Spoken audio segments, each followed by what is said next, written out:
guys, welcome back to my channel. Just a fun fact about me that I think is really going to explain this video quite well. My TBR that I make every single month, I put a lot of work and effort into making it. I don't make videos doing it. It's just something I do for myself. It's more of a suggestion than an actual TBR. I never follow it. I just read anything I feel like. So at this point, I don't know why I'm making monthly TBRs, but I decided I'm going to start following my monthly TBR. It is the 24th of July. The month ends next week. I need to finish my monthly TBR. I have like 5 books left on my TBR. I'll put a little screen grab up here so you can see which books I've read and which ones I have left. Honestly, this month's been quite disappointing. I haven't had 5-star reads. Nothing's like hitting for me. I don't really know what's going on. Okay, like I just don't understand. But I'm gonna start reading my monthly TBR. The first book I'm gonna read is The Someday Garden by Ashley Poston. I've downloaded it on my Kindle because it's on Kindle Unlimited. That is so fun. I love that. But I I think Ashley Poston's writing gives me the most hope that I will get a 5-star because magical realism, fun, garden vibes. I'm only a little bit into the book and it's already giving me fun vibes. So hopefully that will be a 5-star read. If not, we have 6 other books to go through, so I'm sure I'll find one. I'm just gonna update you when I'm a little bit further into the book now. I am literally just on the prologue of The Someday Garden, and I just think Ashley Poston's writing is really magical and she knows how to grip a reader, because the line is a quote and it says, "Of all the gardens in the world, it was here that I fell in love." Literally the most simple quote probably I've ever read, but I think all of the exposition we learn beforehand, it just makes that feel so much magical, and how we're learning about this garden and the sort of the history. And it's just, this prologue is literally like 3 paragraphs long, but she's already really gripped me, and yeah, no, I'm loving it so far. I've now finished the first chapter, and Ashley Poston's writing style is genuinely unmatched. Like, we're just currently like learning about the garden and how there's like a superstition, I guess, that you can hear the voice of your true love when you're in the garden. And there's a quote I really liked, and it's, "We couldn't be more different. There is this feeling when you meet someone special, like finding a lost puzzle piece and clicking it into place. There's a certainty to it, a yes, you are my person." And this is Sophie talking about Harriet, who is her best friend, and they both had this connection to this garden, but they're currently both moving to 2 different places.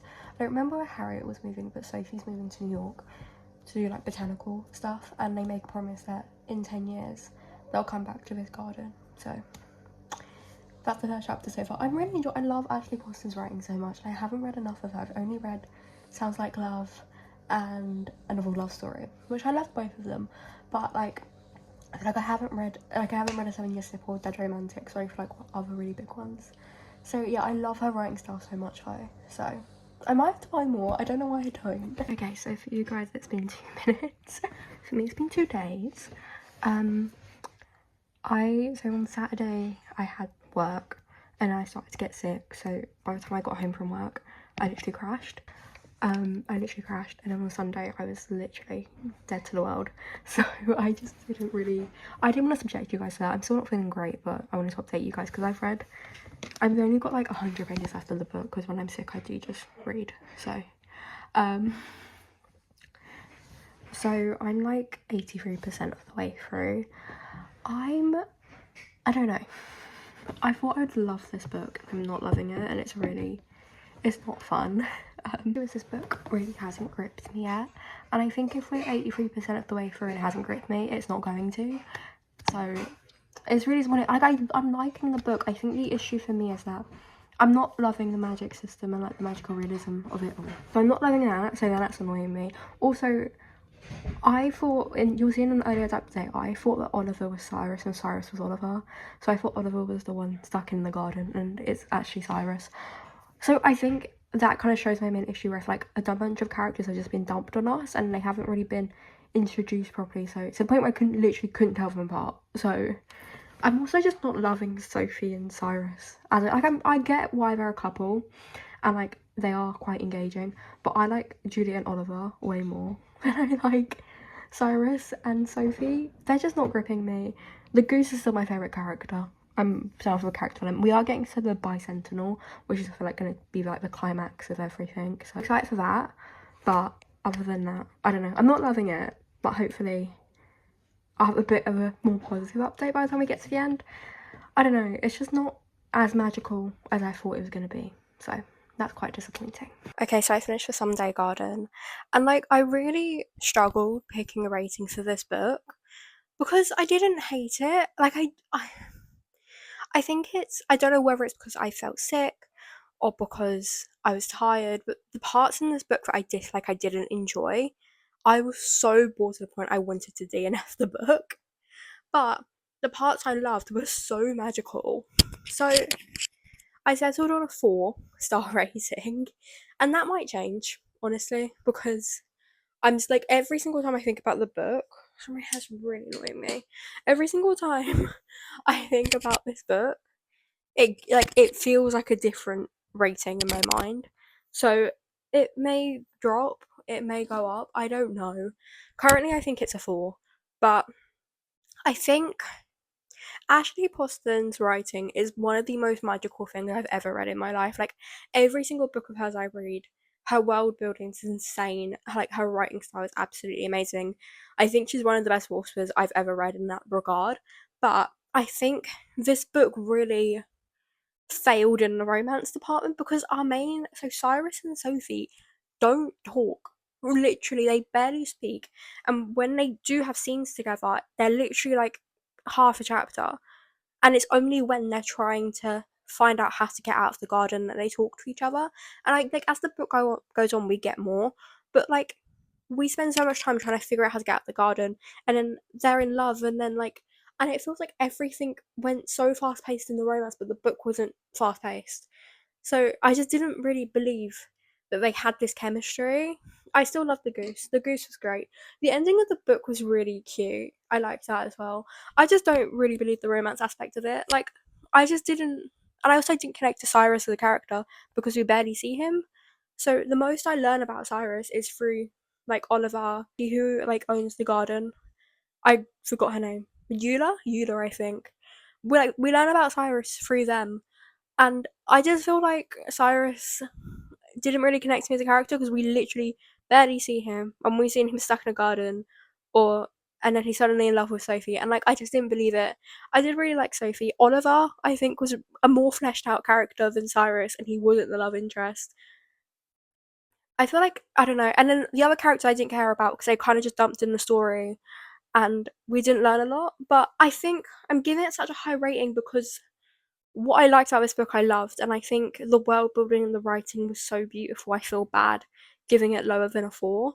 A 4 feels right for now. That might change. I don't know what I'm going to do for my next book. I might go more like mystery or thriller because I feel like I'm slumping.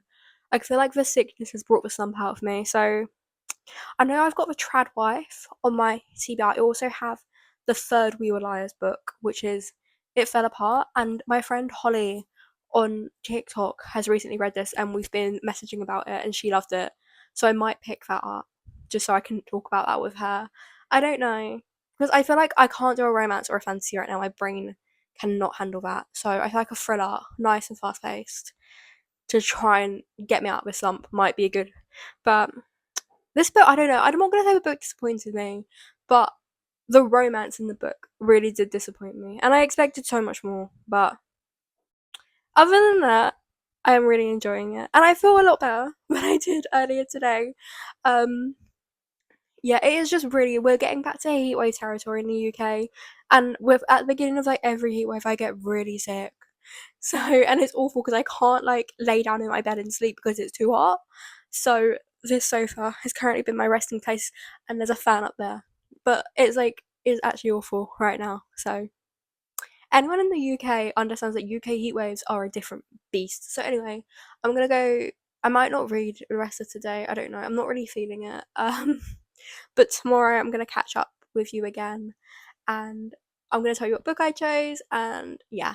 Good morning, everyone. I thought I would update you guys on what I'm reading whilst I'm getting ready today. So, I did want to start reading It All Fell Apart, which is the third book in We Were Liars. But I also realised I don't actually own that physically. And I own the rest of the series physically, and I want to read that one like in a physical book. So I decided to order that one and then read something else in the meantime. So where is my concealer gone? Found it. Okay. So I ended up picking up The Trad Wife by Carrie Hughes. And I'm enjoying it. I feel like it's gonna end up being one of those like thriller books that you kind of forget exists. Like it's just like a nice little palette cleanser book, is what I'm getting so far from it. It's about this woman called Melissa, and she is a like social media marketer. She also has her own like podcast outside the marketing agent, and all of the characters we've met who work at this agency with her, I actually hate. And I feel like that's definitely the point, that they're meant to be really unlikable. But like it's actually to another level that I hate them. So that's funny. She also has a daughter, she's a single mum. Actually know what happened to Willow's dad, so Willow's her daughter. We don't know what happened to him. And honestly I'm just kind of guessing he's just not in their lives. But I am enjoying Melissa's character is meant to be just like the really relatable mum, which obviously I can't relate to because I'm 21 years old and I'm not a mum. So I don't know if it's like an accurate portrayal or anything. But we also have Faith, and Faith is like the influencer she's low-key obsessed with. Like, you know, like you have that influencer. I feel like everyone has like someone on social media they kind of hate. It might be me, but I'll let that sit for a bit. But do you know that influencer that you don't hate them, but you somewhat dislike their entire existence. But like you keep watching their content as like a hate watch. Or like that TV show you just hate watch because it's fun at this point. Why I try to do my makeup while talking to you guys, because like honestly I'm the type of person where I can't do my makeup if I'm talking to literally anyone. So I don't know why I try to. Anyway, Faith is like a trad wife influencer, so I'm thinking like Nara Smith and like the Little Ballerina Farm. But that's what I'm thinking about whenever I'm reading this. But Melissa kind of has this obsession with Faith, where like she wants to know if her lifestyle is real, because obviously Melissa's like the complete opposite, where she's a struggling single mum. So she's like, there's no way that this can be real. So she emails Faith for an interview. She can like go and interview her, and Faith says yes. And that's kind of where I've gotten to so far, where she kind of just honestly wants to expose her life. And it's more that Melissa doesn't trust Faith's husband, because whenever Faith makes content without Marty, who's the husband, she's a lot different. So that's really interesting so far. But honestly, Faith lives in Utah, and all I think about when I think about Utah is Real Housewives of Salt Lake City or Secret Lives of Mormon Wives. So I'm literally just imagining like Whitney from Secret Lives of Mormon Wives, or like Whitney Rose. Honestly, the Whitneys. The Whitneys give me trad wife vibes, and they're not, like I know they're not trad wives in like the slightest if you watch either of those shows. But I'm intrigued so far. I kind of want to know what's going on, because we also get like a prologue part that's 10 weeks before. I don't know why I'm holding it. So it's like 10 weeks before the rest of the book, and let's say Melissa is not in a good situation in that prologue. So I'm excited to see how we get there, because it's kind of crazy. I am like a quarter of the way through the trad wife now, and I don't know, it's a bit of a mixed bag because I am enjoying it, but nothing's happened that's gripping me so far. So I'm wondering if like it could just be a slower paced thriller, but it wasn't like exactly what I'm looking for, so there's a bit of a bias there where I don't know if this is what I needed right now. So where we are in the book right now, Melissa has just accepted a job offer from Faith to help her like market the ranch and stuff, and we've met the husband and the kids. It's very weird. It does really give, like they're also Mormon, so my Secret Lives of Mormon Wives like dreams are coming true right now. But I am intrigued, and I'm wondering what the big thrilling part of it's gonna be, because right now like the family is just a bit weird, but there's nothing like outwardly wrong with them, so I am intrigued about where we're going with that. But other than that, I think I'm enjoying it. I don't want to judge too early saying I don't like it because we've only like met the characters and met the setting, like barely, so I don't really want to say I don't like it because nothing's happened to me to dislike it. It just hasn't gripped me straight away like a lot of other thriller books do. So I'm just waiting for that moment to happen right now. So I'm gonna read a bit more and then let you know. One thing I've realised about this book is that it's now just irritating me. Like, I wish I had a positive update, but I don't. Because this book is just someone who's got themselves in a really bad situation, but is refusing to leave the situation. And like the fact that she's also a mum. So where I'm at, I'm like halfway through the book now, and Melissa has now started working for Faith, and we kind of find out that she's kind of there under like ulterior motives, and she's working with this other guy to like kind of find out what's actually happening on the ranch. Which like loved that premise. I was like, okay, this is really cool. But when she gets there, things are really weird, and they're very like clearly trying to convince her to like live their way, and like their values are really like misogynistic, and like it's just really like they're icky people basically, and like I'm here for Melissa to like stand up for herself to like, and like I get she's trying to work undercover, but the fact that she also has a daughter who's 7 years old, and like she's like acknowledged multiple times she's in a dangerous situation by doing this, and she knows like she could get in like a bad situation for this, and she's refusing to leave and get her daughter out of there. And now her daughter's like reiterating the same like misogynistic rhetoric that like, oh, that was a big word for me, but that like the church and like Marty, who's who's the dad of like Faith's husband and the dad of their kids, is like teaching them, but she's like not leaving. And then she literally says she can't. Like, I'm not joking. She says she can't leave because she doesn't have a car. There are other forms of transport. There are other ways to leave the situation. She's really unlikable. And then obviously the other characters are meant to be unlikable, so I don't like them either. So everything I'm reading, I'm just not enjoying. And part of me is like, do I just DNF? But then I also, that's why I can't DNF thrillers, because I need to know what's actually going on at this farm. Like I need to know. But also it's like, if you're that concerned, leave the situation. And I know it's a book and it's not real, so they're not going to think like us. But like, why make this the plot if like it's so annoying that she won't leave the situation? Like, I don't really understand. But I need to know. And like, it's not. I've read what 173 pages of this book, and nothing has happened for those 173 pages. Literally, she got to the farm, like page 100. The next 70 pages are her doing the exact same thing every single day, and we have to read about it. Why do I need to read about what she's doing? Like, unless it's something really important to the plot, you don't need to show us every single day she's there. And the fact this book takes place over 10 weeks, am I going to have to read 10 weeks worth of her doing the same thing? Like, I need something to happen because I'm that bored right now with this book. And, like, I don't know. I just feel like I just don't care. I don't care about her as a character. She isn't making her daughter a priority in this situation when she really should be. So I have literally no other updates. And the reason why you're barely getting up any updates of me reading this book is because one, I don't want like me reading it sometimes is really annoying me, but I need to know what happens. Part of me is like, do it honestly, if it doesn't really pick up in the next like bit I read, I might just read the end of the book and see what happens. Because like I want to know what happens. It's like, honestly, if anyone's ever watched Riverdale, I finished watching Riverdale for the whole point that like I just needed to know how it ended. So I put myself through 7 seasons of that. Think I can get through this. Because like there's some parts where like they start talking about like, oh, weird things happen. I'm like, I'm really intrigued, so I want to keep reading.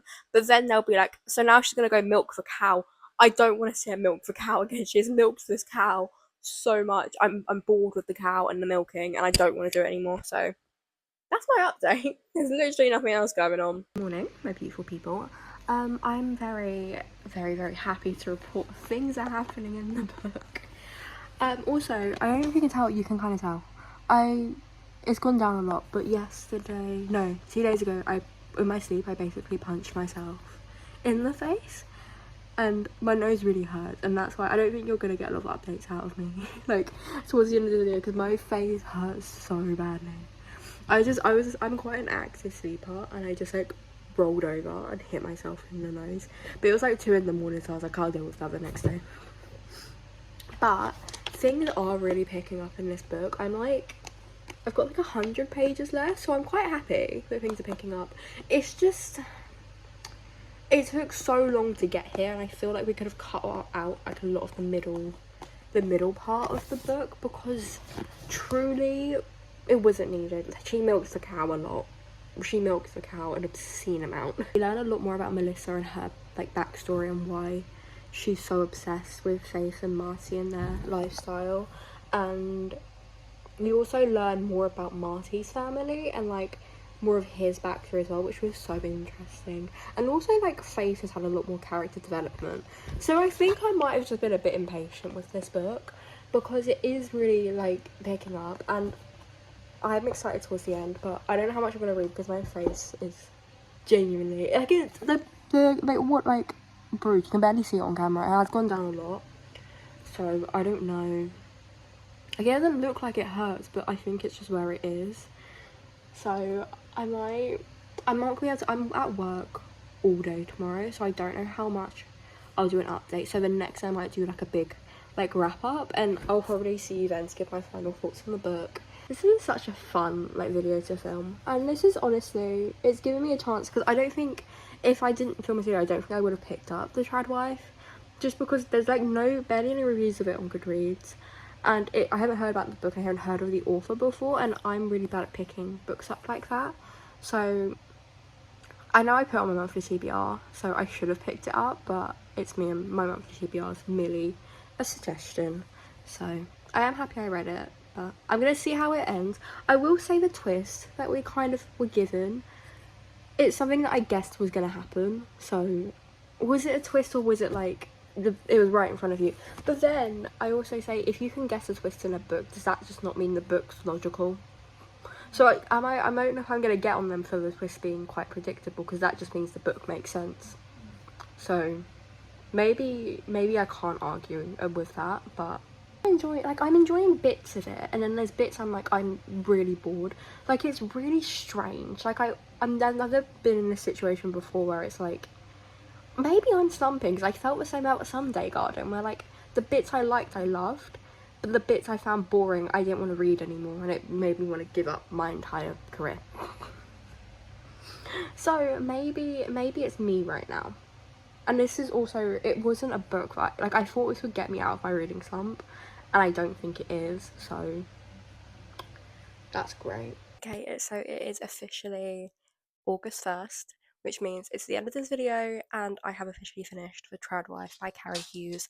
And honestly, my final thoughts aren't what I expected them to be. Oh, let me go let my dog out real quick. So my last update of this was that the book was really picking up, and that a lot more was starting to happen, and that did continue. The last 20% of this book, impeccable. It was amazing. It was what I wanted from this book the entire time. I didn't guess what was going to happen. It was the ending of this book genuinely had me gagged, but I just wanted that energy from the rest of the book. I feel like with the entire middle section of the book where she is progressively milking a cow, genuinely could have been cut. Because this book is 350 pages, and literally 100 of those pages are her normal day-to-day life on the ranch. And it's like, for like a chapter of that, or like a couple chapters of that is fine, but I think when it's happening progressively for 100 pages, it's a bit boring. So that was just my opinion on that situation. Also, I think Melissa was just an annoying character. She was someone who got herself into this really messed up situation, and then just didn't do anything to get herself out of the situation, but kept talking about how she needs to leave and how it's unsafe for her daughter, but then didn't do anything. And then when she tried to do something, or like towards the end of the book when it picks up and she's trying to leave, it's like, it's very late for you to start making these decisions. And I feel like we could have been making these decisions from the offset, and we just didn't do that. So Melissa really annoyed me as a character, but towards the end, I was for her. I was like, "Girl, we need to go. We need to go. We need to get moving." I think the twist and like how everything we've learnt got put together was amazing. Like the final twist in this book that has to do with like the farm and stuff was done really, really well, and like the little seeds you get throughout the book were done amazingly. Um, I think the payoff of this book was good, but okay. My final rating of this book is a 2 star, and it was going to be a 1 until the last 50 pages. It was going to be a 1 star book, and I was never going to recommend it. But I think the idea of this book and the last like 20% has so much potential that I feel like a 2 star. Like I feel like people could read this book and really enjoy it. I unfortunately was not one of those people, and it just felt like a lot of world building for something that didn't need that much world building. Like I understood the farm by page 50. Like I got what we were going with it.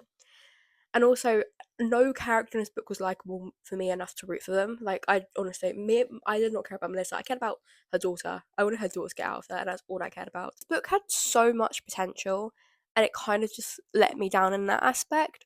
But I could see people enjoying this book and liking it. I just don't think it was for me, and it's not the type of thriller I think I'd pick up again. But I am excited to see what this author does do in the future with her books, because I think the ending was so good, and if she just keeps that energy up, I think I'd really enjoy her books. I think she has one other book, yeah, so The Women from Book Club. I might read that. I might because I think if this energy is giving in that book as well, I could see myself really enjoying it. That is officially the end of our video of reading my July TBR. I read 2 books, and honestly, this video did really help me pick up maybe books I don't think were priority in my monthly TBR. The Sunday Garden was my book club book, so I knew I had to read it, but I was really dragging it. Like my plan was literally to read it yesterday and then do like my meeting and stuff today, and that was literally my plan. But honestly, with Tradwife, I honestly didn't see myself picking it up for like months unless I was forced to, which I kind of was. And I am happy I read it, and I'm happy because the ending was really fun, and I really enjoyed that. I just wish we got a little bit more of that energy in the middle of the book. But anyway, thank you so much for watching my video. Like, comment, subscribe. Let me know what you think. If you've read these books, let me know your opinions. Are you the same opinion as me? Are you a different opinion? What videos do you want to see in autumn or fall? Because I'm so excited for spooky season. I feel like I'm gonna thrive in spooky season. But other than that, thank you so much for watching today's video.